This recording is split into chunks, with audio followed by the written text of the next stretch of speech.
अब कुणाल जो है वो एक सम्मानित और संपन्न परिवार से है। उसका पूरा ध्यान अब साधना, ध्यान और आध्यात्मिक उन्नति पर केंद्रित है। अचानक उसके मन में अत्यधिक कामुक विचार आने लगे हैं, जिसके कारण उसका ब्रह्मचर्य बार बार भंग हो जाता है। कई बार उसे सिरदर्द, बेचैनी और नींद न आने जैसी समस्याएं भी होने लगी थी। कुणाल को अपने सामने एक काला सा धुआं दिखाई देने लगा। उसके हाथ में वाइब्रेशंस हो रहे हैं, उसके हाथ में वाइब्रेशंस बढ़ते जा रहे हैं। उनके हाथ में कोई फुटबॉल जैसे आकार का एक गोल ऊर्जा का पुंज है। उसका रंग काला होने के बजाय जो था वो सफेद था और उन्हें ये आभास हुआ कि वो कोई यक्षिणी है, कि मैं किसी भी कीमत पर इस लड़के को छोड़कर नहीं जाऊंगी।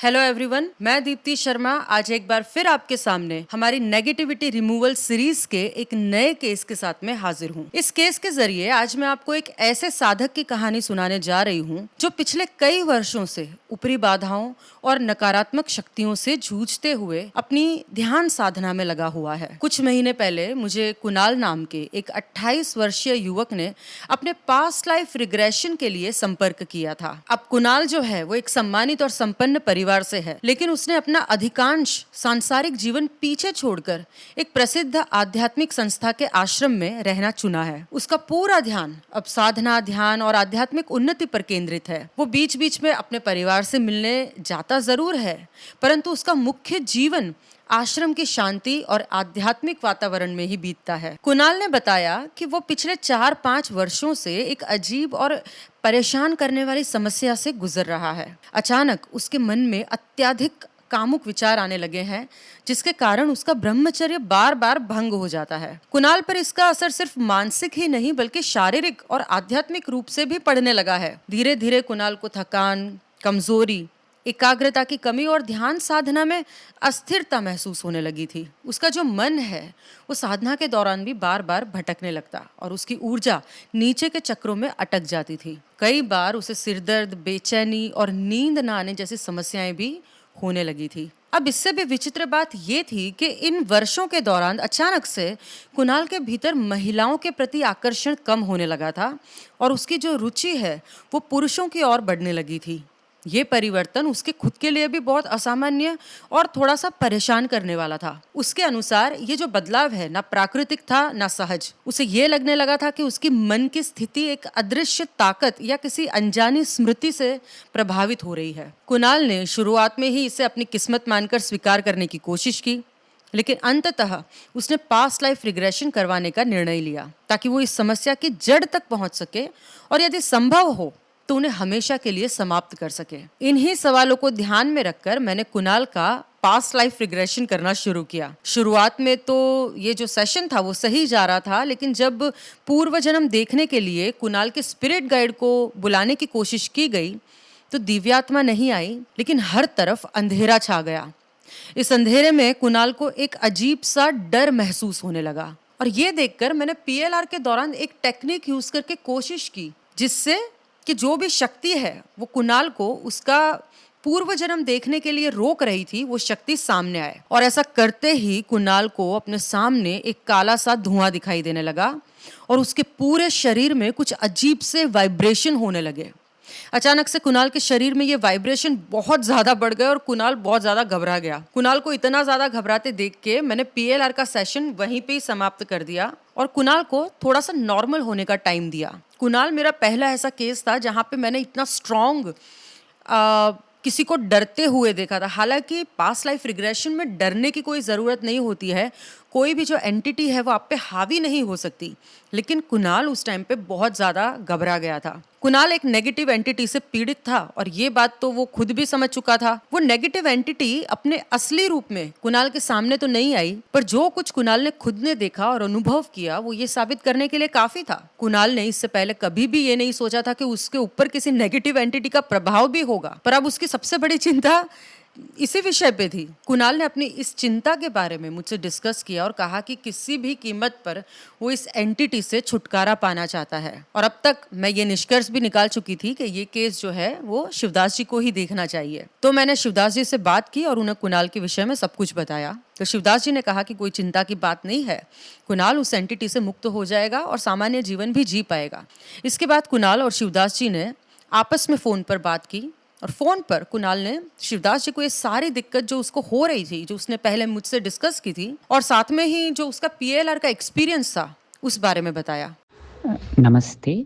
आज मैं अपना एक एक्सपीरियंस शेयर करना चाह रहा हूँ। मैं स्पिरिचुअल पाथ पर हूँ पिछले 7-8 सालों से, लेकिन उस मार्ग पे होते हुए भी मुझे बहुत सारी चीज़ें जो मेरे मन पर हावी होती थी, जैसे बार-बार मेरा ब्रह्मचर्य टूटना, कमज़ोरी सा रहना, नींद ज़्यादा आना, आलस ज़्यादा रहना, ध्यान करते हुए मन भटकना और सिर भारी रहना, पेट में बहुत दर्द रहना और बहुत सारी ऐसी जो चीज़ें थी जो ना चाहते हुए भी मेरे साथ हो रही थी। ध्यान करने के बाद भी सिर का भारी हो जाना और भोजन जो खा रहा हूँ वो मुझे शरीर को लग नहीं रहा था। तो ऐसा बहुत सारा समय से मेरे साथ चल रहा था।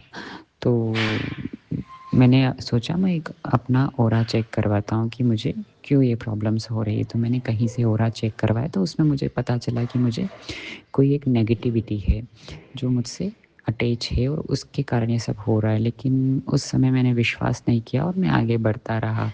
तो धीरे-धीरे मैंने सोचा कि मैं पीएलआर करवा के ये जानता हूँ कि ये क्यों हो रहा है, मेरे पिछले जन्मों का कोई कर्म है क्या? तो दीप्ति जी से मैंने काउंसलिंग ली पीएलआर की।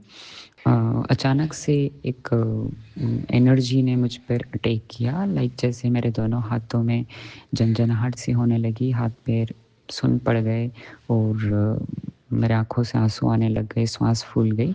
तो दीप्ति जी ने परमात्मा को याद करके, शिव भोले बाबा को याद करके मुझे उस ट्रांस से वापस लाया और उन्होंने बताया कि हाँ, शायद आपको कोई नेगेटिव एनर्जी है। तो उन्होंने बताया शिवदास जी के बारे में कि आप उनसे सलाह लो, वो रिमूव करते हैं सारी चीज़ों को। तो मैंने शिवदास जी से फ़ोन किया, शिवदास जी से बात करी और शिवदास जी ने मुझे बताया कि हाँ, कोई यक्षिणी है, तो वो आपको ये प्रॉब्लम कर रही है। तो मैंने शिवदास जी के साथ एक ऑनलाइन मीटिंग रखी, 15-20 मिनट का सेशन उन्होंने लिया, जिसमें वो एनर्जी जो नेगेटिव एनर्जी थी उसको रिमूव करने का प्रोसेस था।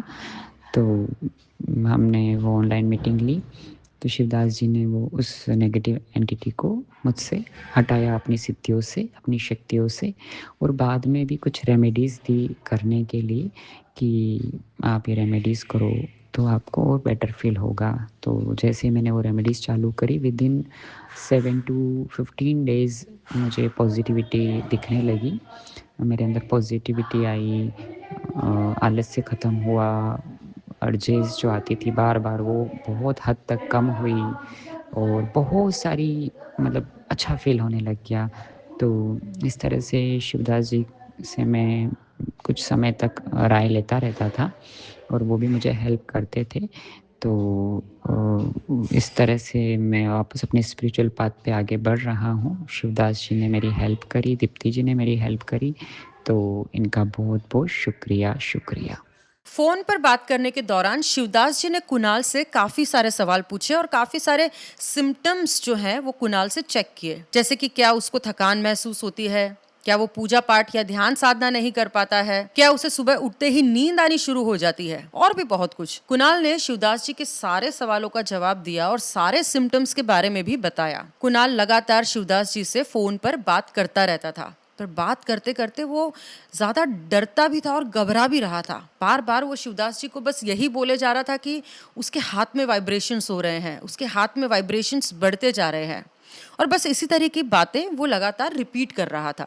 अब शिवदास जी ने कुणाल के जवाब और रिस्पॉन्स के आधार पर ये निष्कर्ष निकाल लिया था कि कुणाल के ऊपर या तो एक से ज्यादा फीमेल एंटिटी है या फिर कोई ऐसी फीमेल एंटिटी है जो बहुत ज्यादा शक्तिशाली है। इस पर कुणाल ने ये बताया कि कुछ समय पहले उसने अपना ऑरा चेक करवाया था और जिस व्यक्ति ने कुणाल का ऑरा चेक किया था उसने देखकर ये बताया था कि उसके ऑरा में एक महिला की आकृति दिखाई दे रही है। ये सुनते ही शिवदास जी ने कुणाल से कंफर्म किया कि क्या एक ही महिला की आकृति थी या फिर एक से ज्यादा महिला की आकृति थी? तो जवाब में कुणाल ने कहा कि बस एक ही महिला की आकृति होना बताया था। और इससे शिवदास जी ने ये बताया कि ये जो महिला है, जो महिला एंटिटी है, वो बहुत ज्यादा शक्तिशाली है और इसी एंटिटी के कारण कुणाल का जो ब्रह्मचर्य है वो बार बार भंग हो रहा है और अचानक से कुणाल को पुरुष पसंद आने लगे हैं। शिवदास जी से कुणाल का ये जो डर था और तकलीफ थी वो देखी नहीं गई,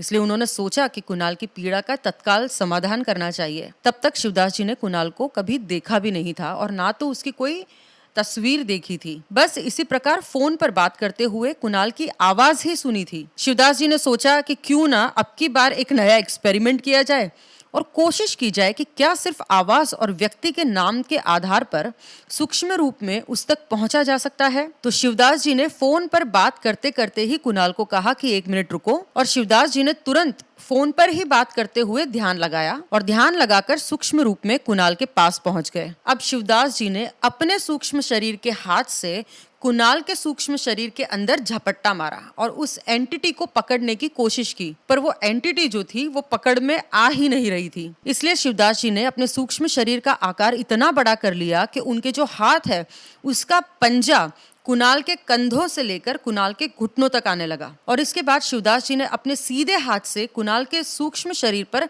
वापस झपट्टा मारा और जो भी उनके हाथ के अंदर आया उसे मुट्ठी में बंद करके बाहर खींच लिया। अब शिवदास जी ने देखा कि उनके हाथ में कोई फुटबॉल जैसे आकार का एक गोल ऊर्जा का पुंज है। उन्हें यह देखकर बहुत ताज्जुब हुआ कि वो जो ऊर्जा का पुंज था उसका रंग काला होने के बजाय जो था वो सफेद था। दोस्तों, अगर ऊर्जा का रंग सफेद होता है तो इसका मतलब यही होता है कि वो एंटिटी कोई नकारात्मक एंटिटी नहीं है बल्कि कोई सकारात्मक एंटिटी है। यह शिवदास जी के लिए थोड़ा आश्चर्य का विषय था, क्योंकि अगर वो एक सकारात्मक एंटिटी थी तो फिर वो कुणाल को इस प्रकार परेशान क्यों कर रही थी। अब उत्सुकतावश शिवदास जी ने उस ऊर्जा के पुंज पे अपना ध्यान केंद्रित किया ताकि वो जान सके कि ये कौन सी एंटिटी है, और उन्हें ये आभास हुआ कि वो कोई यक्षिणी है। इसके बाद शिवदास जी ने उस फुटबॉल के आकार के उस ऊर्जा पुंज को जोर से आकाश में फेंक दिया और उसको ये इंटेंशन यानी कि संकल्प दिया कि वो ऊर्जा पुंज अगले आधे से 1 घंटे तक वापस ना आए। इसके बाद शिवदास जी ने अपने सूक्ष्म शरीर को वापस अपने स्थूल शरीर के अंदर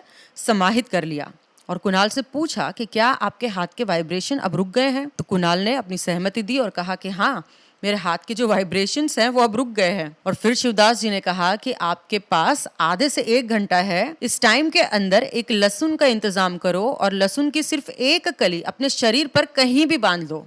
जब तक वो लहसुन की कली आपके पैर पर बंधी रहेगी तब तक वो एंटिटी आपके शरीर को किसी भी प्रकार का नुकसान नहीं पहुंचा पाएगी, पर फिर भी वो आपके ऑरा में आकर आपके विचारों को इन्फ्लुएंस कर सकती है। इसके बाद फोन कॉल समाप्त हो गई और कुणाल ने तुरंत ही एक लहसुन का इंतजाम किया, क्योंकि वो आश्रम में रहता है, और उसकी कली उसने अपने पैरों पर बांध दी और इत्मीनान से पूरी रात की अच्छे से नींद निकाली। अब अगले दिन सुबह उठते ही कुणाल ने शिवदास जी से संपर्क किया और कहा कि उसे इस एंटिटी से जितना जल्दी हो सके उतना जल्दी छुटकारा पाना है। शिवदास जी ने कुणाल का ये जो डर है उसको देखकर उसी दिन शाम को 7:30 बजे का टाइम दे दिया और शाम को 7:30 बजे शिवदास जी कुणाल के साथ में जूम द्वारा एक वीडियो कॉल पर कनेक्ट हुए और कुणाल पर अपना ध्यान केंद्रित करना शुरू कर दिया। अब जैसा कि शिवदास जी का प्रोसेस होता है, उन्होंने सूक्ष्म लोक में जाकर कुणाल के सूक्ष्म रूप का आवाहन किया। कुणाल के सूक्ष्म रूप के आते ही उसके आसपास कुछ काला धुआं सा दिखाई दिया और वो देखकर शिवदास जी समझ गए कि ये जो काला धुआं है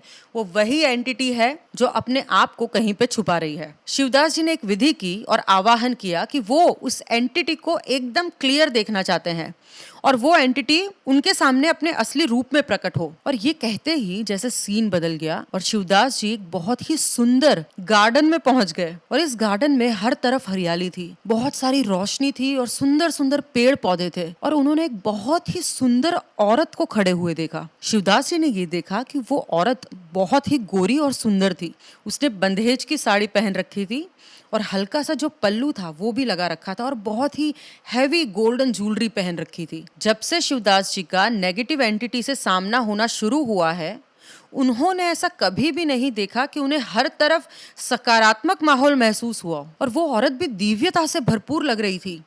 उन्हें महसूस हुआ कि वो औरत यानी कि जो यक्षिणी है वो नकारात्मक नहीं बल्कि सकारात्मक ऊर्जा से युक्त है। पर आश्चर्य की बात ये थी कि सकारात्मक ऊर्जा से युक्त होने के बाद भी वो कुणाल को इस तरीके से परेशान क्यों कर रही थी जो एक नकारात्मक एंटिटी करती है। दोस्तों, आगे बढ़ने से पहले मैं आपको ये बताना चाहूंगी कि यक्ष एक विशिष्ट और प्राचीन जाति मानी जाती है जो देवताओं से नीचे किंतु मनुष्य से कहीं अधिक शक्तिशाली होती है।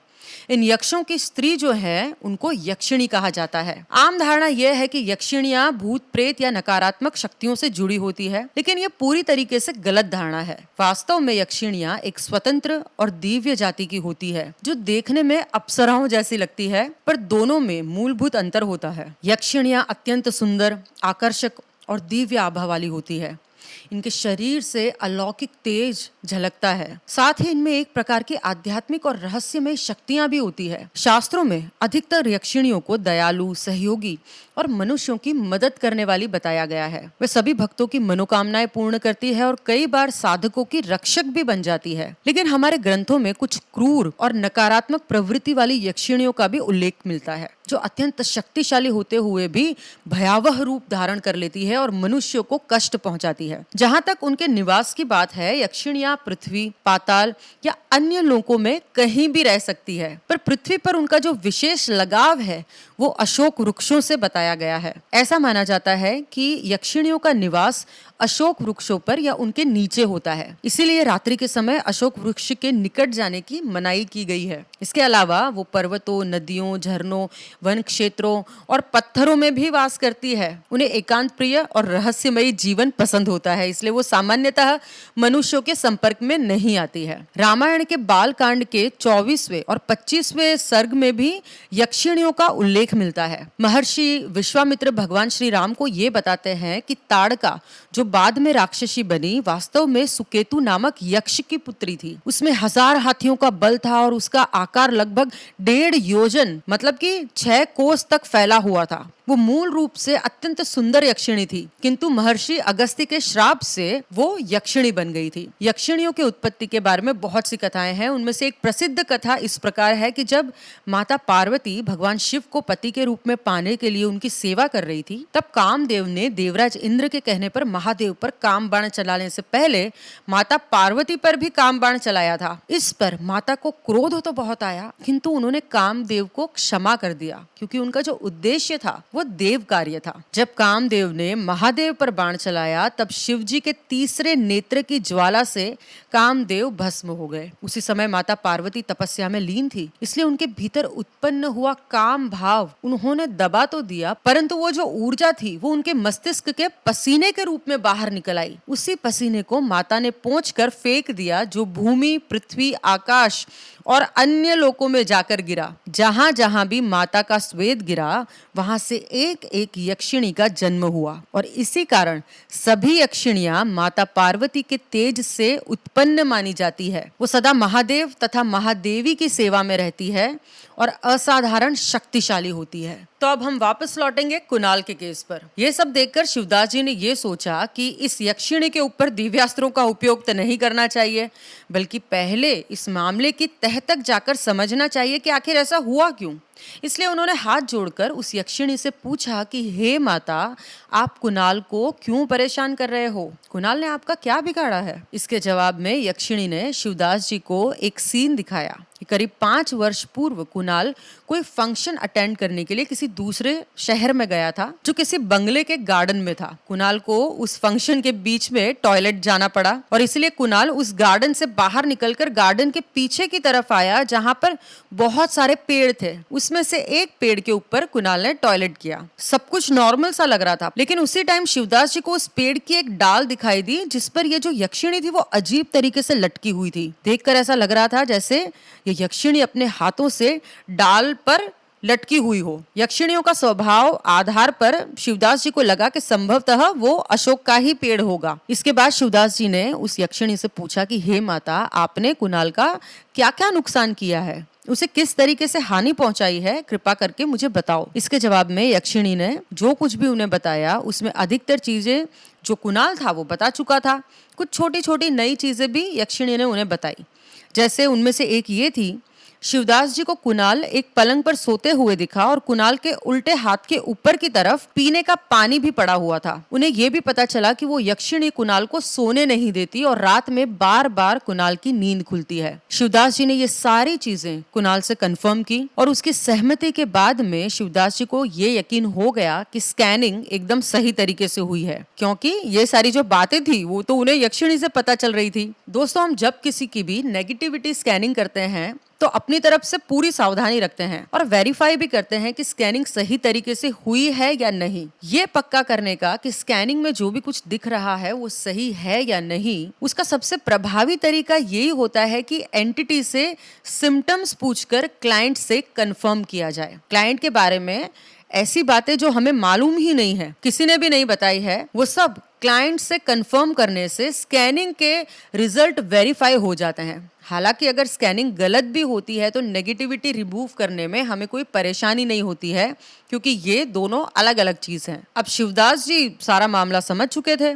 उन्होंने वापस से हाथ जोड़कर उस यक्षिणी से कहा कि माता, इस बच्चे से एक बहुत छोटी सी गलती हुई है और उसकी जो सजा है वो आप बहुत बड़ी दे रहे हो, इसलिए कृपा करके इस बच्चे को छोड़कर चले जाओ। तो यक्षिणी ने गुस्से में शिवदास जी की बात नहीं मानी, बल्कि जिद करने लगी और कहा कि मैं किसी भी कीमत पर इस लड़के को छोड़कर नहीं जाऊंगी। शिवदास जी के कई बार समझाने पर भी वो यक्षिणी नहीं मानी। दोस्तों, जब भी शिवदास जी को किसी को भी एंटिटी से मुक्त करना होता है तो वो उस एंटिटी से ना ही पूछते हैं और ना ही किसी प्रकार की मनुहार करते हैं कि वो छोड़कर चली जाए, बल्कि वो सीधे उस एंटिटी को मुक्त कर देते हैं ताकि वो कभी भी वापस ना आ पाए और उसकी आत्मा अगले जन्म के सफर पर चली जाए। ये पहला केस था जिसमें शिवदास जी ने एक एंटिटी को मनाने की कोशिश की थी, क्योंकि वो कोई नकारात्मक एंटिटी नहीं थी। पर शिवदास जी के बहुत प्रयास करने के बाद भी वो यक्षिणी नहीं मानी, इसलिए फिर शिवदास जी ने थक हार कर उस यक्षिणी को कहा कि माता, अगर तुम खुद से नहीं जाओगी तो मुझे मजबूरी में अपने दिव्यास्त्रों का उपयोग करना पड़ेगा। मैं नहीं चाहता हूँ कि तुम्हें किसी भी प्रकार का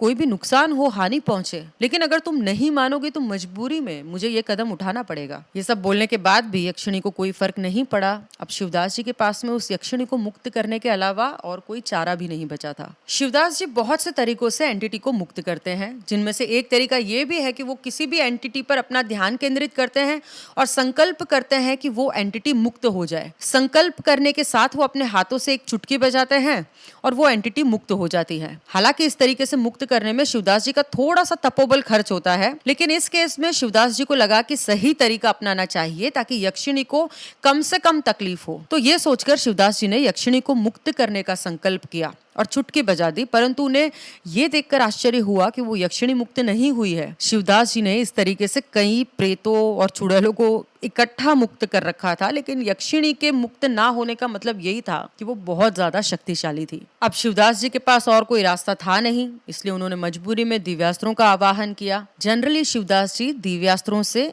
इस तरह से प्रार्थना करते हैं कि अमुक मनुष्य के ऊपर से किसी भी तरीके की नकारात्मकता को मुक्त कर दे और मुक्ति संभव ना हो तो नष्ट कर दे। परंतु इस बार उन्हें अपनी इस प्रार्थना में थोड़ा सा फेरबदल करना पड़ा और नकारात्मकता के साथ साथ उन्होंने दिव्यास्त्रों से ये भी कहा कि ये जो यक्षिणी है उनको भी साथ में मुक्त कर दें और अगर इसकी मुक्ति संभव ना हो तो इसे नष्ट कर दें। यह सब करके शिवदास जी थोड़े से दुखी भी हो रहे थे, पर शिवदास जी ने ये सोचकर खुद को सांत्वना दी कि शरणागत की रक्षा करना उनका कर्तव्य है और इस वक्त कुणाल उनका शरणागत है। कुणाल को एक छोटी सी गलती के लिए बहुत बड़ी सजा मिल चुकी है। पिछले कई सालों से कुणाल उस 2 मिनट में की हुई एक मामूली सी गलती की सजा भुगतते जा रहा है। जैसा कि आज तक होता आया है, दिव्यास्त्रों ने अपना काम पूरा कर दिया और उसके बाद से वो यक्षिणी जो है वो शिवदास जी को दिखना बंद हो गई। इसके बाद शिवदास जी ने ब्रह्मांड की पवित्र और दिव्य ऊर्जा का आवाहन करके उनके द्वारा कुणाल की हीलिंग की, ताकि यक्षिणी के द्वारा की गई जो डैमेज है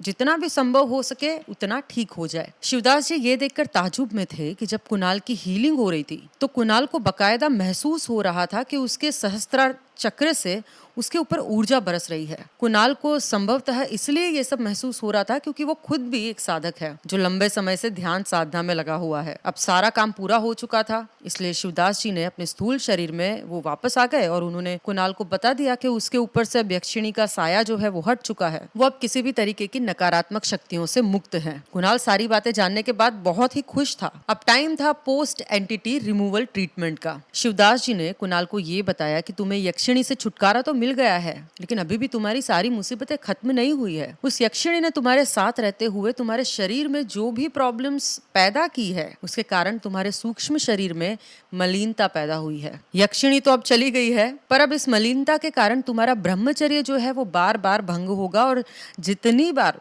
ब्रह्मचर्य भंग होगा उतनी ही बार मलिनता और बढ़ती जाएगी। ये एक प्रकार की एक साइकिल बन जाएगी। इसलिए शिवदास जी ने कुणाल को कुछ रेमेडीज बताई और समझाया कि जब तक कुणाल के सूक्ष्म शरीर पर से यक्षिणी का प्रभाव जो है वो पूरी तरीके से समाप्त नहीं हो जाता, तब तक कुणाल को वो रेमेडीज करते जानी है। जब इतने लंबे समय तक किसी स्ट्रॉन्ग एंटिटी का प्रभाव किसी के भी ऊपर होता है तो उस इंसान को रिकवर करने में अंदाजन 2-3 महीने का समय लग जाता है। जनरली ये जो स्टेप है, वहां पे लोग होते हैं ना, वो बहुत इम्पेशेंट हो जाते हैं।